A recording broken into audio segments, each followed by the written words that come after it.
comentando, pues yo estaba entregado a los ensayos clínicos aleatorizados y entonces empecé a tener pues algún tipo de experiencia, así todas como por separado, y todas esas experiencias un poco me llevaban a ver que la investigación en humanos y en tratamiento eran realmente complicadas y que había muchísimas variables extrañas que contaminaban ese tipo de resultados, de manera que los ensayos clínicos aleatorizados tenían muchas debilidades. Les voy a contar algunas de mis experiencias, que no se lo tomen a mal, ¿vale? Yo tuve una paciente, una chica que tenía problemas depresivos y estaba en tratamiento. La chica estaba bastante resistente al tratamiento y al cabo de unos meses la chica vino con una sonrisa reveladora y estaba muy agradecida por el tratamiento. La chica estaba muy motivada y con todo lo que tú le planteabas pues respondía muy bien. Y hablando con ella pues salió el pequeño detalle que unas semanas antes pues, había conocido a un chico, se había enamorado y estaba en ese estado tonto de enamoramiento, ¿no? La chica realmente me atribuía a mí el estar feliz, pero yo tenía dudas de si realmente estaba feliz por mi intervención o realmente por haber encontrado un chico.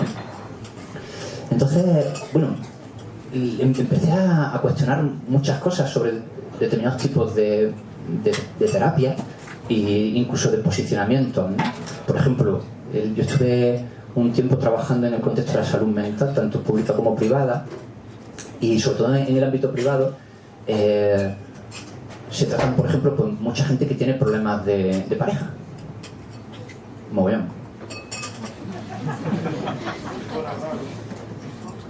Y yo empecé un poco a informarme de esto y llegué a la conclusión de que ¿y si estar en una pareja monógama para toda la vida con la misma persona no está basado en la evidencia? Si tenéis todos pintas de monógamos, pero en realidad hay muchas más evidencias de infidelidad, de ruptura.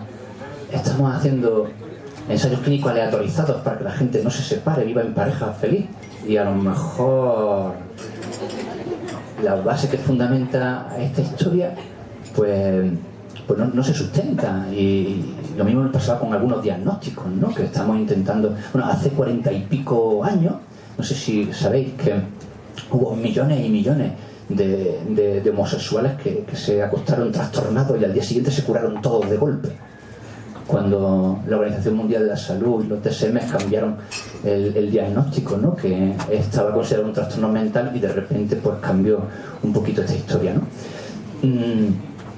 De hecho, si os paráis a pensar, vivimos, es como si fuera Matrix, ¿no? O sea, vivimos como una situación en donde me empiezo a cuestionar si realmente muchas de las evidencias con las que casi nacemos o nos planteamos, si realmente son así.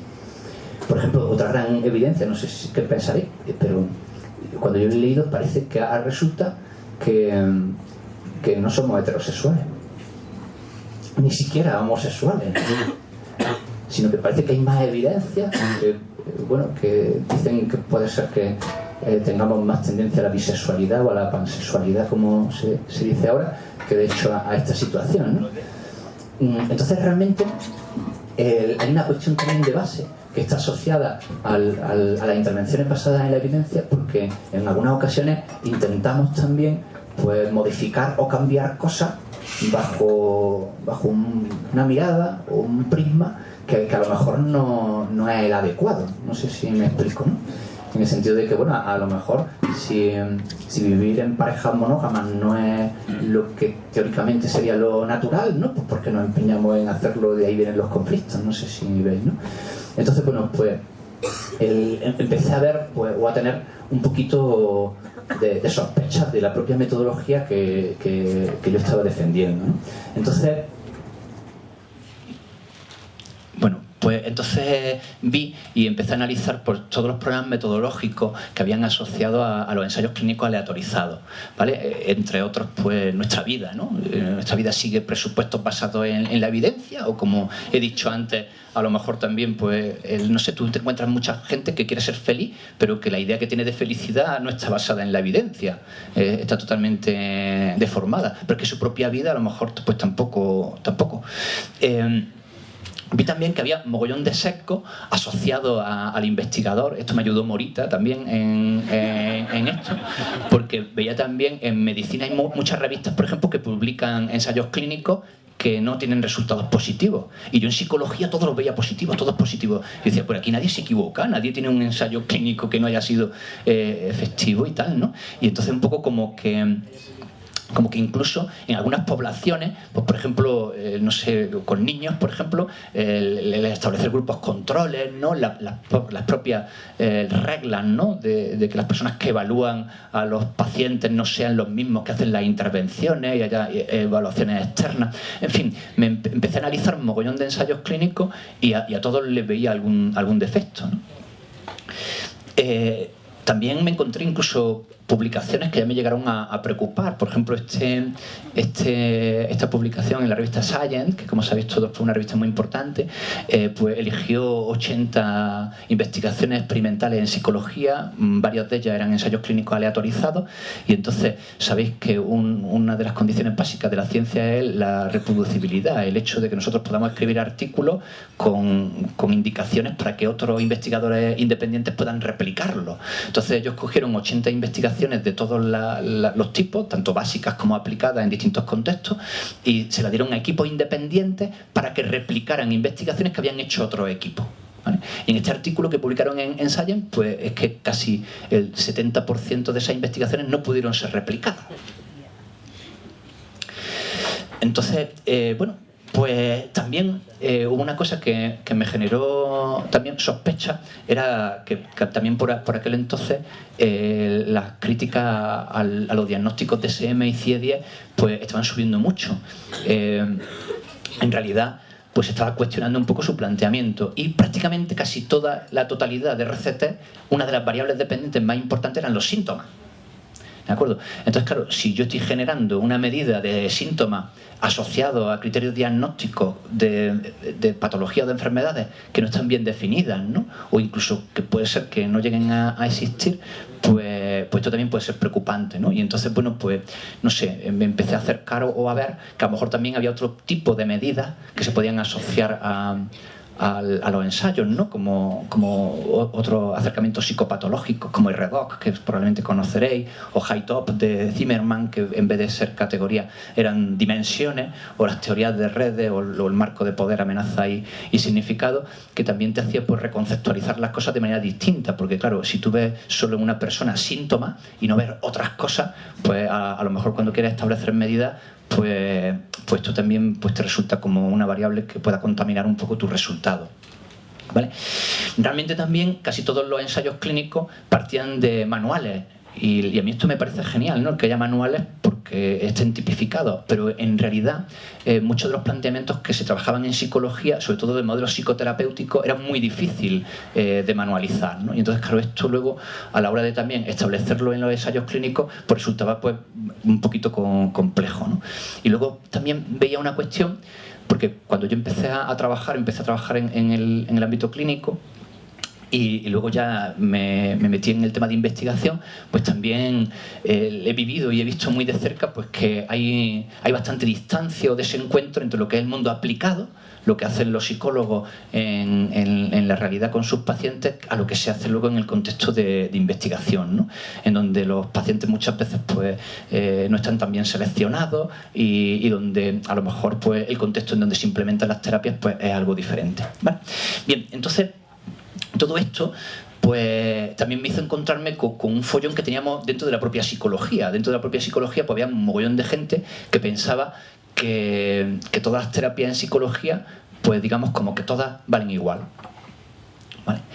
Y cuando decían esto, lo que miraban un poco que realmente qué hay en común, ¿no?, entre todas las terapias psicológicas. No le daban tanta importancia a los procedimientos, sino en sí a lo que eran las relaciones entre personas, ¿no? Que realmente gran parte de estas terapias son todas iguales, es lo que las pseudoterapias han cogido, ¿no? El hecho de que alguien te escuche, el que necesite ayuda, el que se dé un contexto en donde yo amoldo, te doy una explicación y una solución, y esto lo tenían en común todos los psicólogos, ¿no? Y entonces realmente pues hablaban de que las variables de los pacientes, las variables de los terapeutas, incluso de las propias terapias, y del contexto en el que se daban, pues digamos tenían muchos elementos comunes, y esos eran los elementos que realmente eran eficaces en psicología, ¿vale?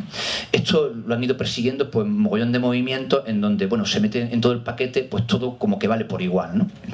Y por otro lado, pues estaban otro movimiento que en su momento lideró Alan Katzin, que hacía referencia a que no todas las terapias eran iguales, y que aunque se reconocen aspectos comunes, pues había diferencias. Y había un matiz que a mí me resultó también muy interesante, porque también lo vi así, que no es solo que unas funcionan y otras no funcionan, sino que incluso algunas podían hacer daño, ¿de acuerdo? Y esto también lo empecé a ver también asociado a este contexto de psicoterapia, ¿no? ¿Vale? Y bueno, y el hecho de que también pues nuestra propia situación, digamos, sociopolítica, pues hacía llevar no solo al hecho de buscar las terapias que funcionaran, sino también a cuál es la más buena, bonita y barata, ¿no? Porque, por ejemplo, pues si ustedes se van mañana a un centro de salud mental comunitaria de nuestro sistema público, y un psicólogo tiene que ver a 9 pacientes en una mañana, de los cuales 5 o 6 son revisiones y 2 o 3 son pacientes nuevos, pues probablemente esa persona no esté trabajando en unas condiciones óptimas de trabajo como para implementar terapias basadas en la evidencia, porque realmente esa presión asistencial no le deja. Entonces al final lo que estamos es adaptando productos, ¿de acuerdo?, de una manera que a lo mejor no va acorde a lo que serían los principios científicos de implementación, ¿vale? Bien, aquí os pongo esto, que me hizo mucha gracia, un artículo de César González Blanch, que hablaba un poquito de esto, ¿no? Del cuento de que todas las terapias son iguales, ¿no? Y que realmente, bueno, pues que pone encima de la mesa que son diferentes, y que pueden llegar a ser muy diferentes, incluso no solo que no tengan toda eficacia, sino que algunas incluso pueden resultar hasta contraproducentes, ¿vale? Al final todo termina en una especie como de triángulo, en donde la evidencia científica siempre pues hay que tenerla en cuenta con el tema de la experiencia profesional y las preferencias del paciente, ¿no? Y entonces, bueno, pues aquí también, pues bueno, si me permitís voy a poner un ejemplo que me resultaba, pues digamos, como muy revelador de esto. Seguro que muchos de vosotros habéis estudiado o habéis escuchado hablar de la enuresis, de los problemas que tienen algunos niños para retener esfínteres. Bien, pues fijaros, nosotros en la universidad tenemos un centro de atención infantil temprana, y una de las cuestiones que nos encontramos aproximadamente en el mes de junio es mogollón de padres que llevan a su hijo de 2-3 años, que van a ser escolarizados en septiembre, porque se hacen pipí. Tienen un problema. Pero como todos sabréis, la Organización Mundial de la Salud no ve un problema en que un niño de 2 años o 3 años se haga pipí, porque eso es normal. Sería un problema probablemente si se lo siguiera haciendo más allá de los 5 años. Sin embargo, tiene que entrar en el colegio, teniendo pues, esa retención de esfínteres, de manera que estamos psicopatologizando la vida cotidiana. Los padres creen que sus niños tienen un problema de enuresis porque no controlan esfínteres cuando tienen que controlarlo, y ahora te lo llevan a consulta en un contexto en donde parece que el niño tiene un problema, cuando el problema a lo mejor lo tenemos nosotros, ¿vale? Pero bueno, hay que solucionar el problema, ¿no? Y ahora tú llegas y dices, ¿qué tratamientos hay para la enuresis? Pues bueno, pues probablemente los que hayáis estudiado este tema sabéis que aproximadamente hay 8 intervenciones que tienen resultados basados en la evidencia, ¿de acuerdo? Pero si veis esas intervenciones, pues algunas son totalmente, llamémosle, como educativas, naturales, progresivas y adaptadas, y otras son pues casi traumáticas, ¿no?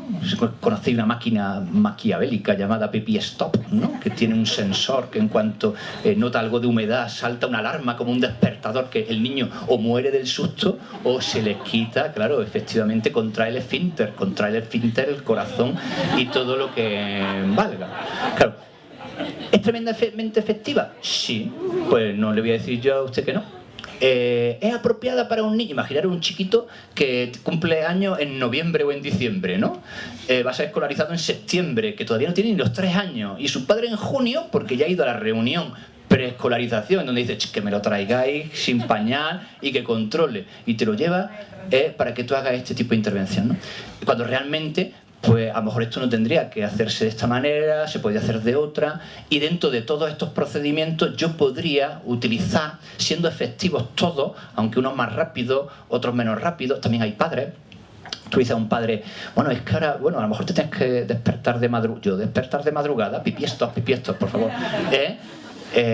Voy a tener que limpiar mucho las sábanas también. ¿Qué pasa? Trabajamos con un elenco de terapéutica que muchas veces son diferentes, tienen resultados diferentes, no para todas las personas se vivencian como iguales y no todos respondemos a las mismas terapias de la misma forma, ¿no? Entonces, esto no es una pastilla de tengo por los leucocitos arriba, abajo, tengo fiebre y me tomo paracetamol, ¿de acuerdo? Sino que muchas veces, pues, digamos, las terapéuticas que tenemos, pues también, digamos, se adaptan a las personas y a los problemas de las personas de distintos tipos de maneras, ¿vale?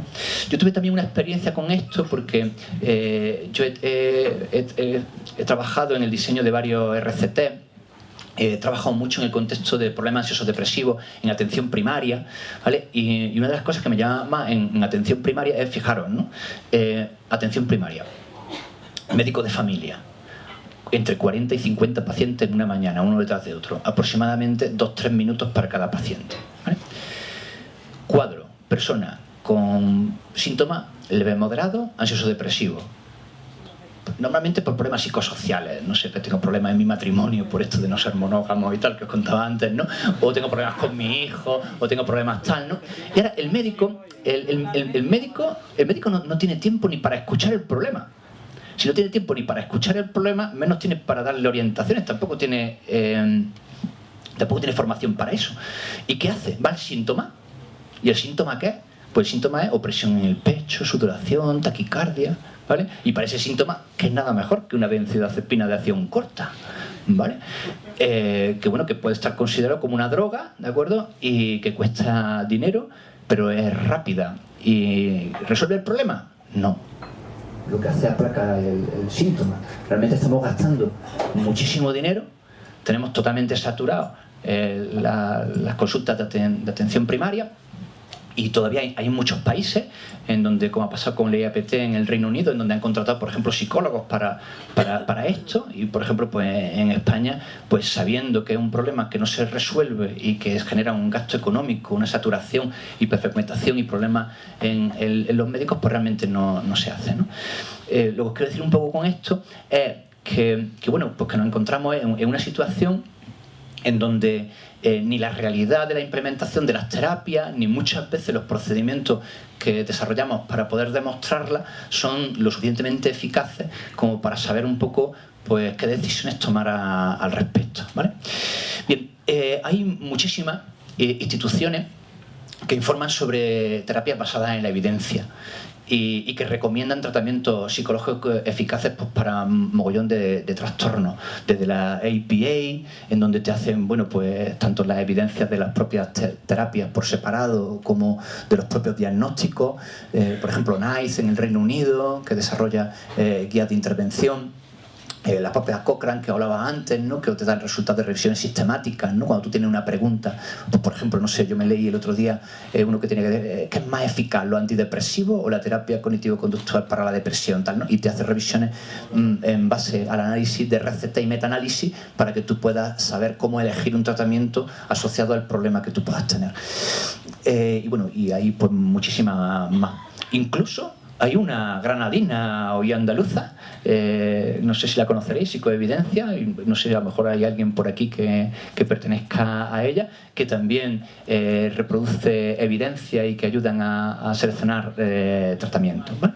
Bien, pues fijaros, nosotros, y aquí veréis un poco el porqué de mi desconfianza. Nosotros, bueno, esto empezó como un hobby, llamémosle, pero unos compañeros y yo empezamos a analizar mogollón de ensayos clínicos aleatorizados y metaanálisis, entre otras cosas buscándole sus defectos, para que vamos a decir la verdad, ¿no?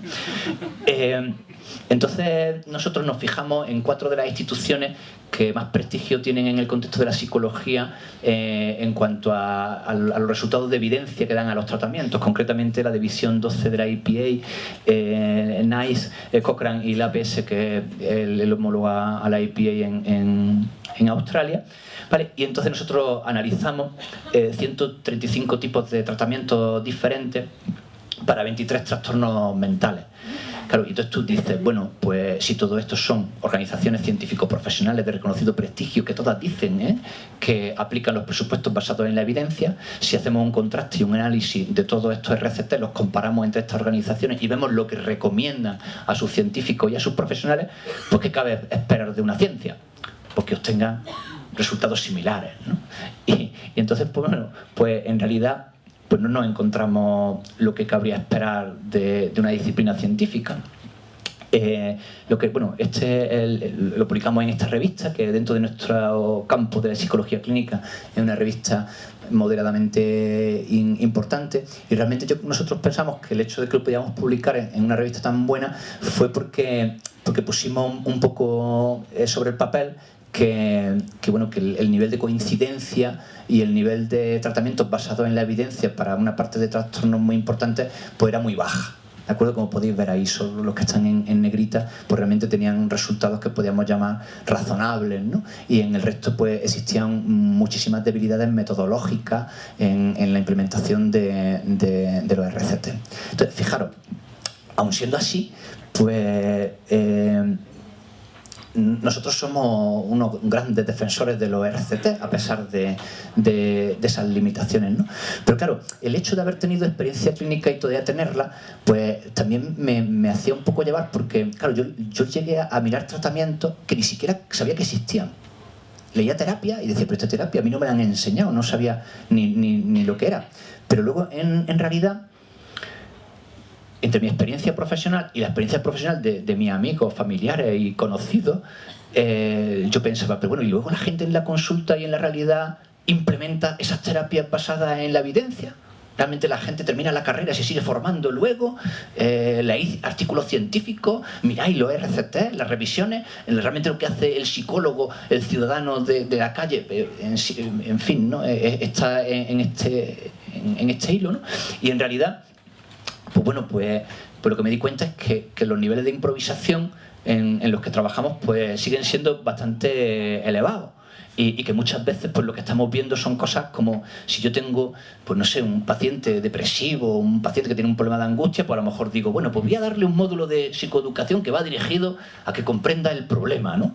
O un modo de relajación, bueno, ahora es mindfulness, ¿no? Que está muy de moda y tal, ¿no? Que bueno, que eso, algunos los tienen en los listados de pseudoterapia, luego si queréis hablamos de eso, para reducir la ansiedad, ¿no? O un módulo de tal, ¿no? Para ejercicio físico, tal. De manera que llega un momento en que dice, bueno, y este tío se ha puesto bien, ¿por qué?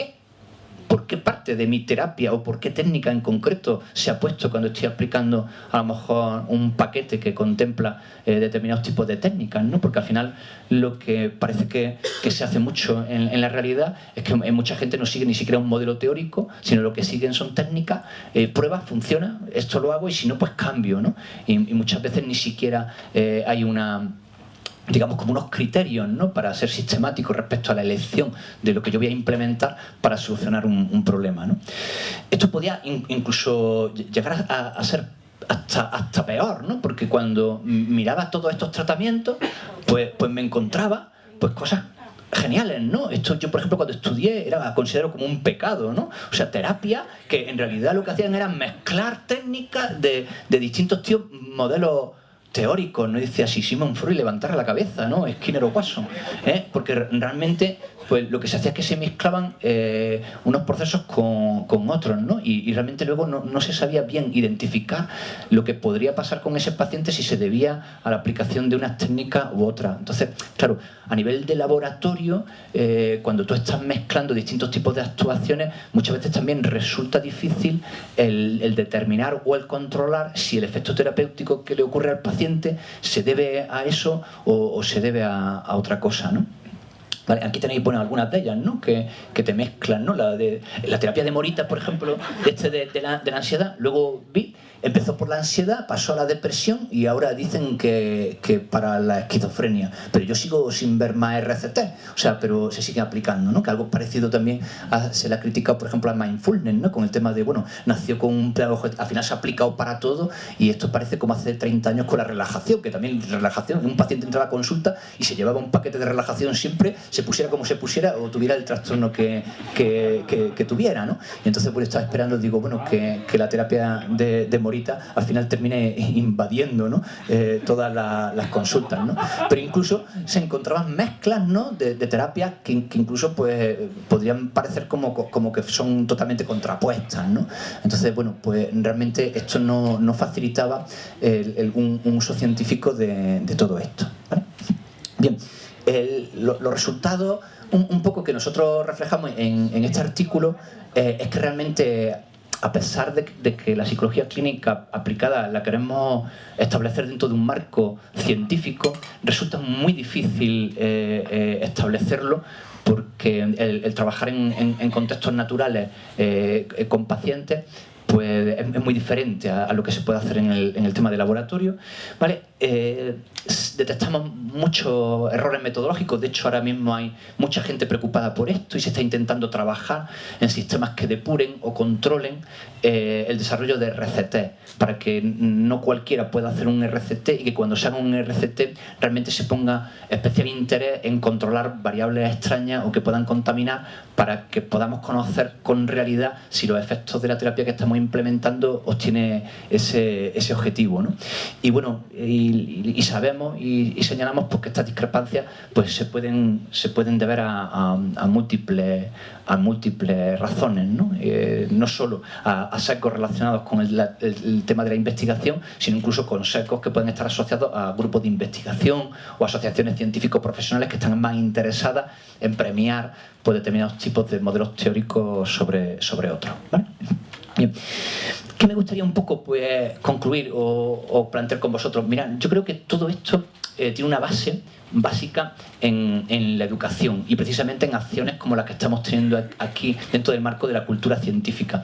Yo creo que deberíamos de intentar informar y educar a la población para que sepa distinguir cuando requiere un tipo de procedimiento, ese procedimiento para qué sirve, ¿de acuerdo? Y qué tipo de utilidades hay. Yo creo que una gran parte también de las confusiones que hay en distintos tipos de terapia es que no se aclaran bien el tema de los objetivos, ¿vale? Yo quiero poner algunos ejemplos, no quiero resultar conflictivo, bueno, da igual, sí tal, ¿no? Hay que ser conflictivos. Sí, hay que serlo, se tal, ¿no? Pero yo recuerdo cuando empezaron a decir, no sé, seguro que habéis oído hablar de talleres de estimulación cognitiva, ¿no? Para personas mayores, ¿no? Y decían, tú vas al hogar del pensionista, te ponen aquí un tema, activa tu mente ágil, no sé qué, tal. Y un tío con 70 años que no ha hecho nada en su vida intelectualmente activo, ¿de acuerdo? Ahora pretende prevenir el Alzheimer jugando al ajedrez y con fichitas y tal, ¿no? O, por ejemplo, el planteamiento, no sé, la hipoterapia, ¿no? Montar a caballo, tal. Bueno, montar a caballo puede estar genial. Ahora, ¿montar a caballo cura el autismo? ¿Danzar es saludable? Incluso hacer yoga probablemente sea muy saludable. Yo no voy a decir que no, ¿de acuerdo? Pero quizá el problema es poner el foco de lo que pueden ser actividades que generen bienestar, que sean saludables, o que te hagan sentir bien, o que generen motivación, hobby, etc.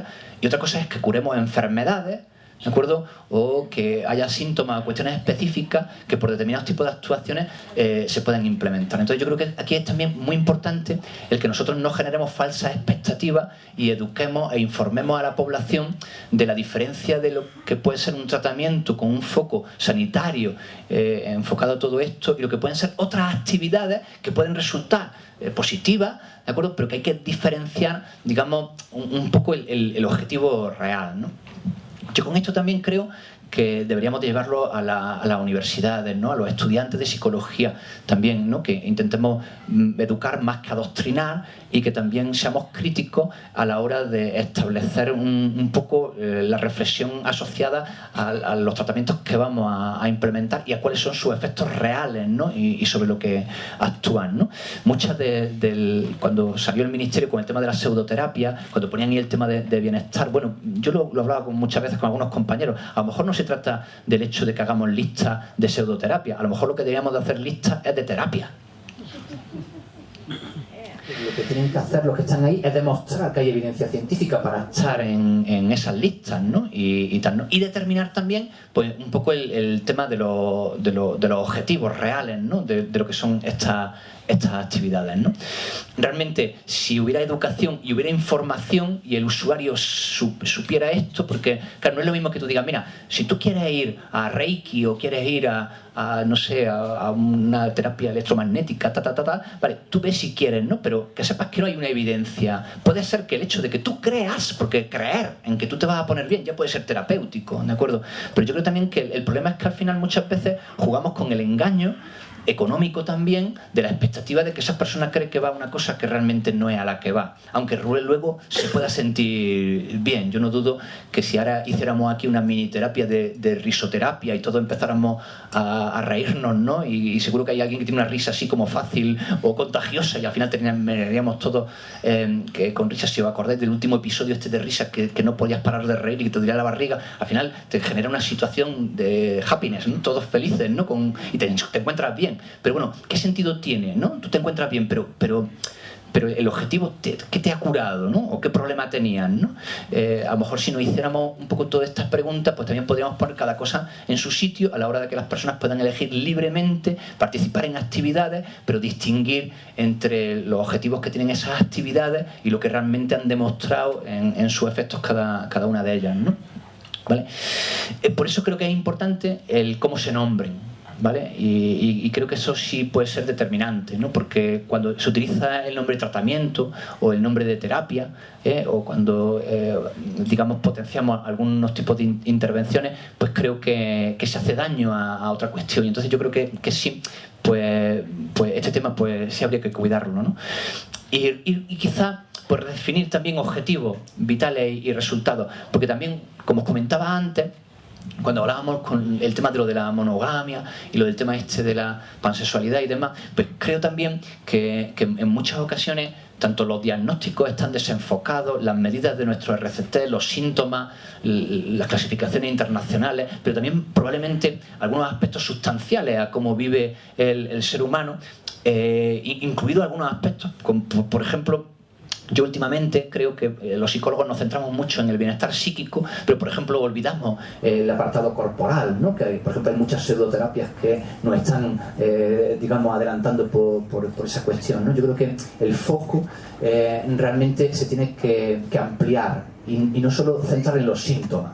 O sea, no podemos centrar solo en síntomas, sobre todo cuando tenemos demostrado que en algunas patologías que a lo mejor no deberían de ser consideradas ni siquiera patologías, el analizar los ensayos clínicos solo con síntomas puede resultar reduccionista, ¿no?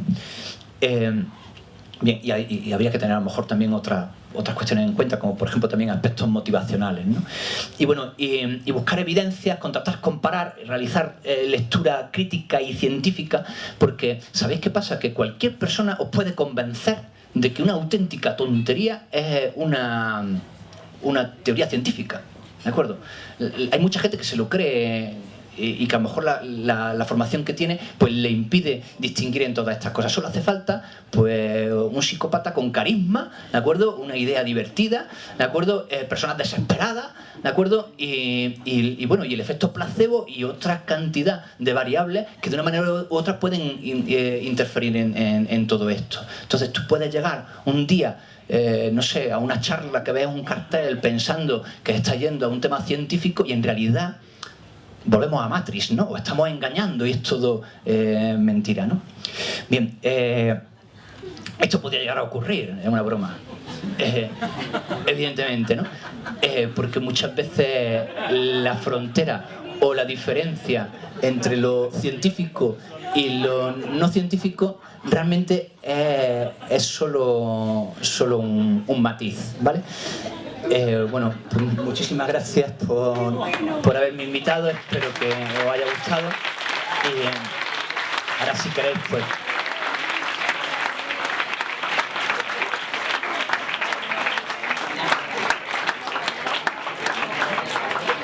podemos preguntar o debatir lo que os apetezca. Así que tenemos una pregunta, ¿no? Creo que está grabado. Quería saber qué piensa usted sobre la terapia ocupacional. Mirad, yo sobre el tema de la terapia ocupacional, yo lo veo positivo, ¿vale? No sé si realmente yo le hubiera puesto el nombre de terapia, ¿de acuerdo? Delante. ¿Por qué? Porque creo que cualquier actividad que implique que una persona tenga una ocupación que resulte motivadora y que de una manera o de otra llene un espacio que le pueda resultar reforzante o le pueda resultar aplicado al bienestar, ¿de acuerdo? Yo creo que es positivo. ¿De acuerdo? Entonces, pero, a ver, te lo podría decir en muchos niveles, ¿no? O sea, por ejemplo, imagínate, una persona que le gusta la escalada, ¿no? Hay personas que están trabajando de lunes a viernes aburridas, pero están pensando que el fin de semana, el domingo, se van a levantar a las 5 de la mañana para ir a escalar. Eso es motivación. De hecho, la gente que tiene hobby y que tiene todo este tipo de historias, normalmente tienen menos problemas psicológicos y están más sanos, ¿vale? ¿Qué pasa? Que cuando nosotros estamos desocupados, y la desocupación implica desmotivación, muchas veces asociados también a reforzadores, por ejemplo, económicos, ¿no? El hecho de tener un trabajo o no tener trabajo, que puede implicar el tener dinero o no tener dinero, ¿de acuerdo? Es también un marcador que puede implicar en lo que es el tema de tu propio bienestar, ¿de acuerdo? Entonces, el hecho de que haya enfoques en algunos colectivos, yo por ejemplo cuando empecé a trabajar, trabajaba con TMG, con trastorno mental grave, y en trastorno mental grave la terapia ocupacional es muy importante. ¿Pero por qué? Porque dentro del contexto del trastorno mental grave, que muchos de ellos tienen problemas precisamente para estar ocupados, para tener trabajo remunerado o para tener actividades que le ocupen y que le generen bienestar, ¿de acuerdo? Pues esas personas, que muchas de ellas están aisladas, que están solas, que tienen problemas sociales, pues ese tipo de actuaciones son positivas, ¿vale? Pero para mí, ese tipo de actuaciones entran dentro más de un corte psicosocial que de un aspecto, llamémosle, terapéutico centrado en síntomas. No sé si me explico, aunque realmente el hecho de desarrollarlo puede implicarle indirectamente que mejoren en sus síntomas, ¿vale? Pasa algo parecido como puede ocurrir, por ejemplo, en actividades como la arteterapia. ¿De acuerdo? O sea, la arteterapia a lo mejor no va dirigida, digamos, aunque pueda mejorar de manera indirecta una serie de síntomas, porque te hace que tú puedas estar concentrado, porque puedas estar en una situación de relajación y demás, ¿de acuerdo? Pero esa situación de bienestar, el que se asocie realmente a esa situación, de mi punto de vista, creo que es una cuestión indirecta, ¿de acuerdo? Que en este sentido yo la veo legítima. También te podía poner el ejemplo del ejercicio físico, ¿no? Cuando se manda a hacer ejercicio físico leve moderado en personas que tienen problemas depresivos, ¿de acuerdo? ¿Por qué? Porque realmente inciden en lo que es esa situación. Entonces, yo creo que hay muchas actuaciones de esos tipos que pueden ser realmente efectivas, pero creo también que muchos de ellos realmente lo son, digamos, desde un punto de vista indirecto, ¿no?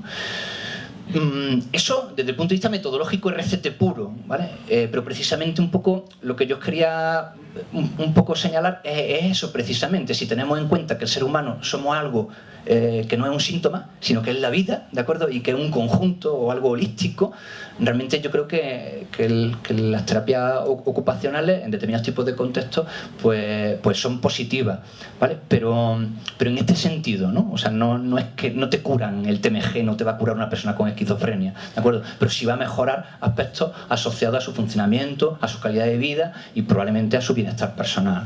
Es que nuestro objetivo no es curar. Porque el Alzheimer no se cura. Sí, exactamente. Claro, pero yo el problema que veo es cuando hay personas que piensan, o familiares, o usuarios, que se les vende una terapia con un objetivo que no es tal. No sé si me explico, ¿no? Pero yo en este sentido, todas las terapias que de una manera o de otra puedan tener una correspondencia en el bienestar general, a mí me parece estupendo, pero siempre y cuando también se delimite un poco lo que sería ese objetivo. Es igual como ponía el ejemplo antes, ¿no? O sea, el montar a caballo cura el autismo. Pues bueno, pues no lo cura, pero puede ser una actividad muy placentera, que genere bienestar o que genere o estimule otro tipo de historias, ¿no? También un poco lo que nosotros vemos con el tema de los RCT es que muchas veces cuando se ponen a prueba determinadas intervenciones, el problema es que no se pone bien el foco de qué actuación incide sobre qué aspecto.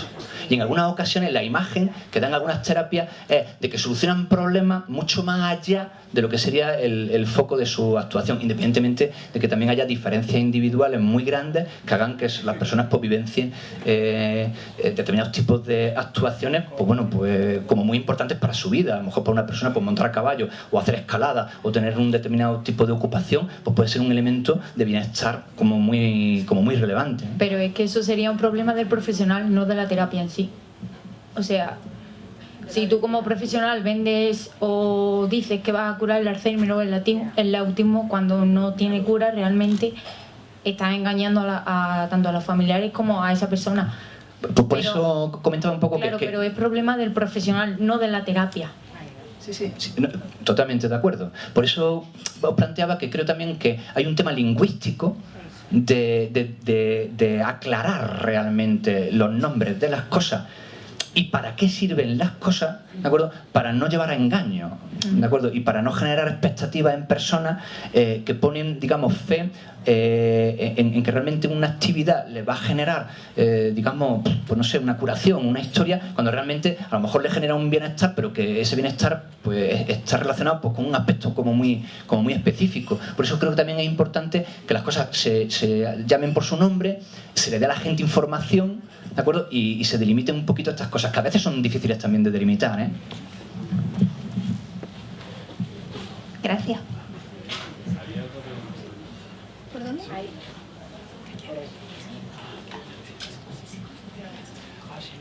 ¿Por aquí? Bueno, en primer lugar, muchas gracias por la presentación, muy interesante. Y yo lo que te quería preguntar antes de hacerme la camiseta de I Love RCT era dos cuestiones principalmente. Una, ¿qué pasa con los controles? Porque normalmente pasa como con lista de espera. Ponemos un control de lista de espera, pacientes con los que no hacemos nada, y esa lista de espera, hay un metaanálisis que dice que empeora esos síntomas. Tengo una gran problemática con esto, puesto que me voy a meter en temas de fibromialgia y una lista de espera me parece un problema metodológico importante. Por otro lado, también tengo que decir que los psicólogos funcionamos como por corrientes, ¿no? O dada el valor de la ignorancia, me voy a lanzar así, ¿no? Funcionamos por corrientes. O somos conductistas, o somos cognitivos conductuales, o somos de aceptación y compromiso, que somos los más happy flowers. Respecto a esto, ¿cómo se hace esto? Porque funciona la técnica o funciona la corriente. En un ensayo clínico aleatorizado tú no publicas he propuesto ejercicio físico a personas depresivas y ha funcionado. Tú dices, he propuesto una terapia integral de terapia cognitivo-conductual y ejercicio físico aeróbico y ha funcionado. ¿Qué pasa con esto? Porque luego entra en un metaanálisis y tú dices, la terapia cognitivo-conductual funciona. Pero no, lo mismo funciona en la técnica. Cuando tú te vas al artículo o al ensayo clínico aleatorizado y dices, le está dando más peso a la psicoeducación, le está dando más peso al mindfulness o a técnicas de relajación, o le está dando más peso a determinados componentes. Muy bien. Joder, ¿cuántas preguntas? Mirad, como bien sabes... No, la pregunta era si, sí. si hacerse la camiseta o no. A ver.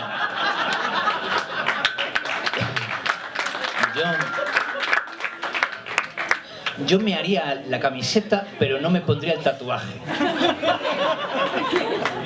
¿Vale? Sí. ¿Por qué me haría la camiseta, pero no me pondría el tatuaje? Bien. Yo creo que la camiseta me la pondría porque, aunque los RCTs tengan limitaciones metodológicas, hoy por hoy, desde el contexto científico, son la mejor alternativa. Los RCTs, hoy por hoy, yo creo que son la mejor herramienta metodológica, a pesar de que tienen problemas. Pero realmente, bueno, pues yo creo que también hay mucha gente que está dirigida a intentar mejorar esos problemas, ¿vale?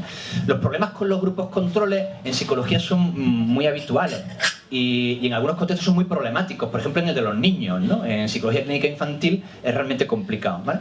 Pero una de las cuestiones que se están poniendo más con el tema de los controles, cuando no es tolerable el tema de las listas de espera, son lo que se llaman los grupos be-friendly. Los grupos be-friendly, que es un término anglosajón que hace referencia un poco a ser amigo. ¿Esto qué implica? Esto implica que si tu grupo experimental está 6 meses en terapia, pues el grupo control, en vez de estar 6 meses en terapia, está en contacto con un psicólogo, pero con un psicólogo que no está haciendo terapia y está siendo amable. Y está haciendo como una labor como de orientación y de recomendación y de asertividad. ¿De acuerdo? Para intentar evitar ese efecto del hecho de ir al psicólogo. Entonces, los grupos estos de amigables, ¿de acuerdo? Pues están considerados como una alternativa para el tema de los grupos control. Y el hecho del compromiso de que después pues esa persona va a recibir el tratamiento que sea determinado, ¿vale? Luego, respecto al tema de lo de los modelos teóricos, la pregunta es muy interesante, porque claro, fijaros, hay mogollón de RCT que lo que te venden es una guía que es un paquete, y ese paquete tiene distintas técnicas. Entonces, efectivamente, como dice el compañero, ¿cómo determinas qué parte del paquete pues funciona para una técnica u otra, ¿no? Y entonces, bueno, pues ahora lo que están proliferando mucho son, digamos, o bien RCT que se basan solo en una técnica, ¿de acuerdo? O bien RCT que, teniendo un paquete, van midiendo las actuaciones, asociando, digamos, medidas por técnica. De manera que, pues, no sé, pues por poner un ejemplo así improvisado, pues si yo valoro que tú tienes una cantidad de pensamientos negativos en este preciso momento, y yo durante esta semana vamos a trabajar sobre pensamientos negativos y solo nos centramos en eso, e intento tomar medidas previas y posteriores, pues el hecho de intentar asociar que dentro del paquete la mejoría que puedas tener está supeditada a ese trabajo específico, ¿de acuerdo? Esto es difícil de delimitar, porque realmente muchas veces los psicólogos no solo trabajan una técnica, sino que trabajan 2 técnicas a la vez, o durante un proceso pues le pueden ocurrir otras cosas, ¿de acuerdo? Pero precisamente este es el problema de, al no tener investigación en laboratorio, donde pudiéramos, como una sustancia farmacológica, medir el efecto de cosas por separado, pues esto es un problema que tenemos, ¿no? La gente que lo desarrolla solo con técnicas específicas, pues bueno, pues tiene sus limitaciones, pero bueno, desde el punto de vista metodológico sería lo más simple, lo más parsimonioso, porque realmente solo individualizo en aceptación y compromiso, y solo aceptación y compromiso, ¿de acuerdo?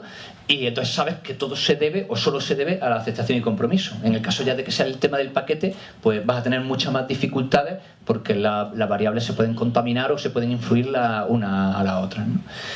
Claro, el tema, como supongo que estaréis viendo todo, es que aun siendo la metodología más utilizada y científicamente al venir del sistema de validación de fármacos, en donde tú los fármacos es muy fácil controlar, ¿no? Que tienes fiebre, te doy paracetamol, se te baja la fiebre y solo mido eso, una sola variable dependiente y una sola tratamiento, y lo puedo estudiar también en un contexto, digamos, como muy controlado. Cuando nosotros estamos hablando de síntomas variados, de técnicas variadas en el tiempo y demás, todo esto pues genera mogollón de variables extrañas que pueden contaminar caminar y que muchas veces son muy difíciles de delimitar.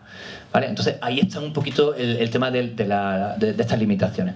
Ahora mismo hay mucha gente que está intentando hacer adaptaciones para intentar especificar reglas propias de RCT en ciencias del comportamiento.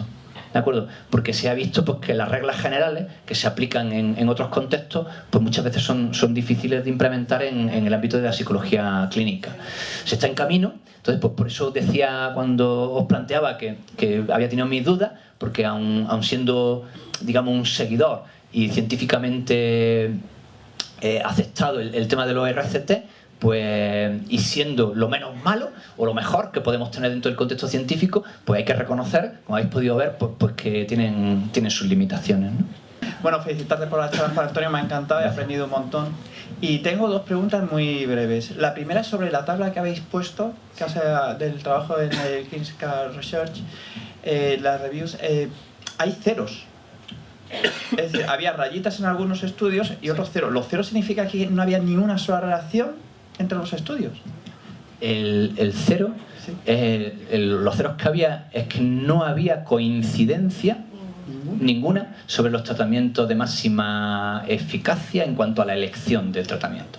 Exacto. Es preocupante si lo veis, ¿no? O sea, son todo sociedades científicas de reconocido prestigio que están reportando ensayos clínicos aleatorizados y metaanálisis y realmente no llegan a las mismas conclusiones con los mismos ensayos, ¿no? Claro, es que eso me lleva a la segunda pregunta, porque claro, yo pienso en un control, digo, quizás el control, más que el be friendly, sería algo así como, te voy a aplicar una terapia que se supone queremos mejorar.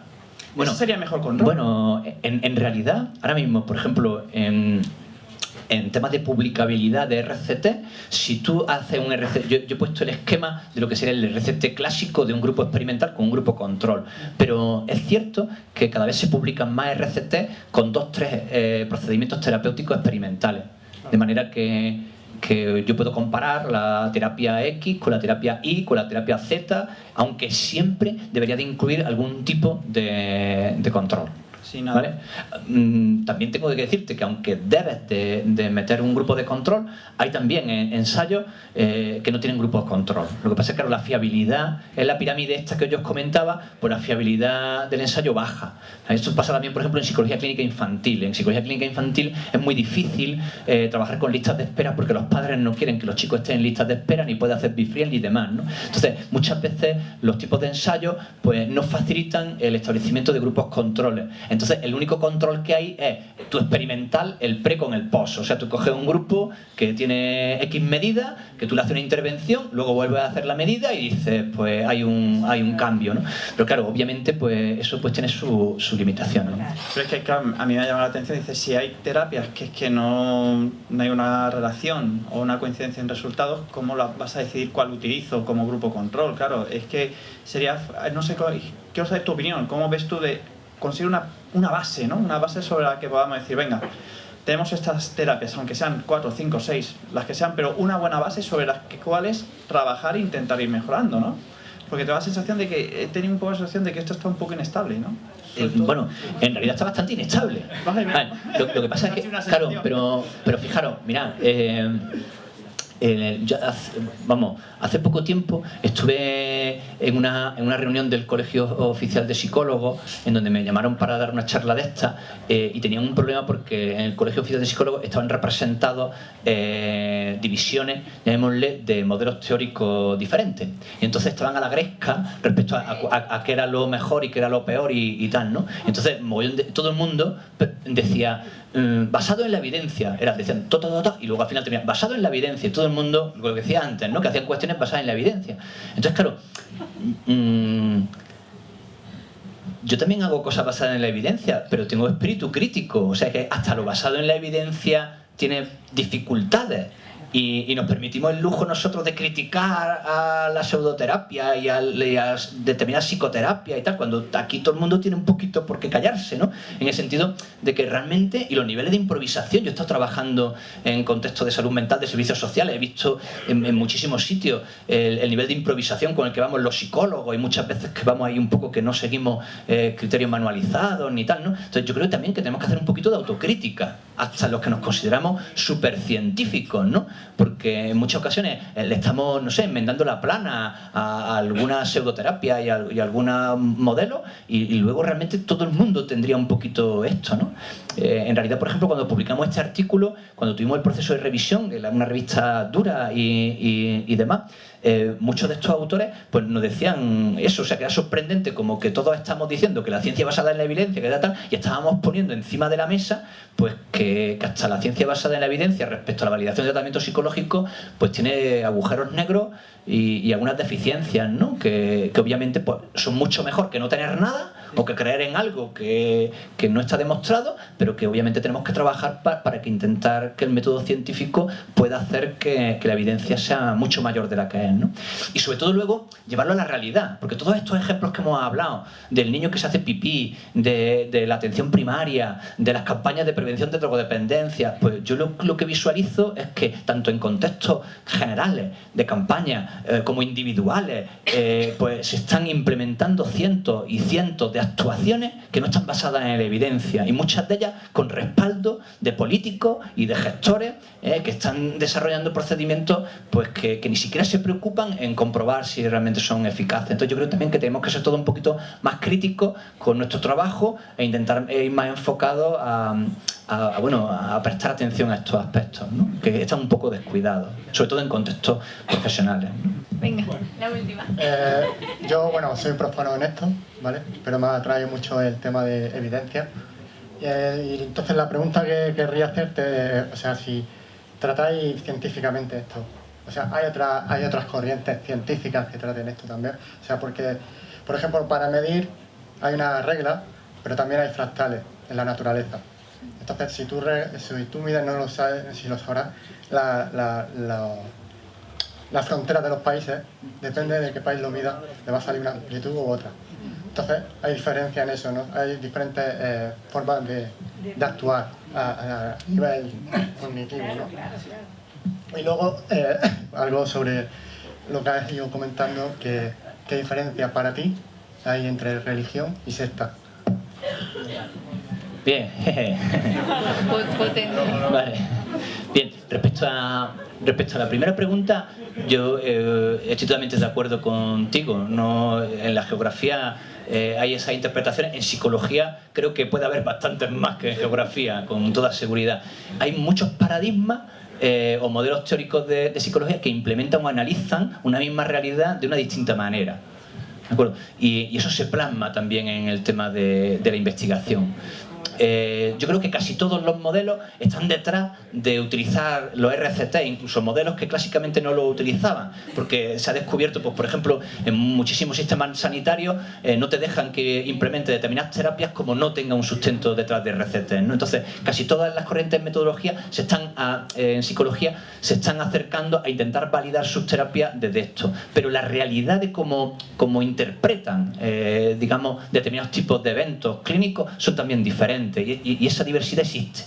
Y esa diversidad obviamente pues dificulta lo que sería la consideración científica de la psicología, ¿de acuerdo? Porque si una disciplina que se considera científica con tanta hermenéutica y formas de interpretar la realidad, pues te puede hacer pues que todo esto también pues se deforme, ¿de acuerdo? Sobre todo también porque a lo mejor el objetivo de partida pues a lo mejor es diferente. Pensar en cuestiones tan básicas como las que os he dicho antes, ¿no? Imaginaros que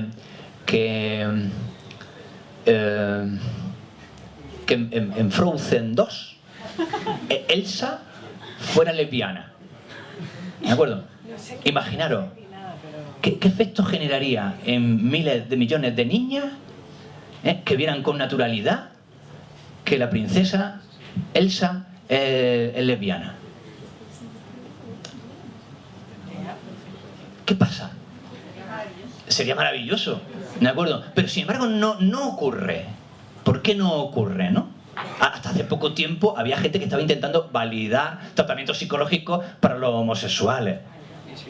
¿Dónde tenemos puesto el foco? Pero bueno, cuando estamos diciendo que lo normal es vivir en matrimonio monógamo para toda la vida, ¿de acuerdo? O ser heterosexuales o tal. O sea, el foco muchas veces de lo que es normal, de lo que es anormal, de lo que es psicopatológico, tal, ya es un problema basado en la evidencia.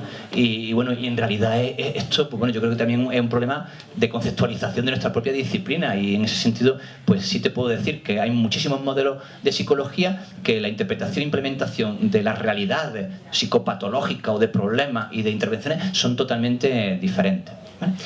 Y luego, respecto al tema de la religión y de las sectas, bueno, voy a dar una opinión personal.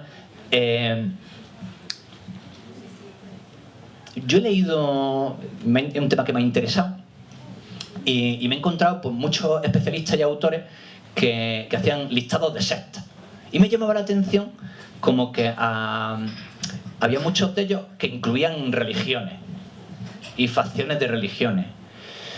Yo realmente creo que hay muchas religiones que tienen una organización sectaria, ¿de acuerdo? Y que compartirían muchas características para ser denominadas sectas, y que existe, digamos, como una línea donde no sabría situarte la frontera respecto a ese nivel, ¿vale? Yo entiendo que, digamos, ese nivel sería un gradiente en donde puede haber una secta totalmente destructiva que manipulan directamente y, digamos, anulan la identidad de las personas, generan cuestiones que tienen que ver con separarte de tu contexto, cuestiones económicas, tal. Y luego hay otro tipo de corrientes que, digamos, teniendo comportamientos sectarios, no llegan a ese nivel de gravedad, ¿de acuerdo? El hacerte una delimitación o darte nombre y apellido de una o de otra me resultaría difícil, ¿no? Pero yo no lo veo como aquí están una o como aquí están otras. Yo lo veo más que categorial, dimensional, ¿no? En el sentido que lo veo como una línea en donde pues, te podrías situar dentro de que cumplan más o menos características, ¿no? Para ser considerados de una forma u otra, ¿no? Pero casi todas las religiones tienen características en común, ¿de acuerdo? También con sectas, por lo menos desde mi punto de vista. Bueno, chicas y chicos, le vamos a dejar por aquí. Yo creo que es un tema bastante interesante que podríamos estar preguntando toda la noche, pero es verdad que, bueno, igual el planta baja nos echa. Te queríamos dar las gracias, eternamente las gracias, Juan Antonio, y un regalito por haber venido. Fuerte aplauso.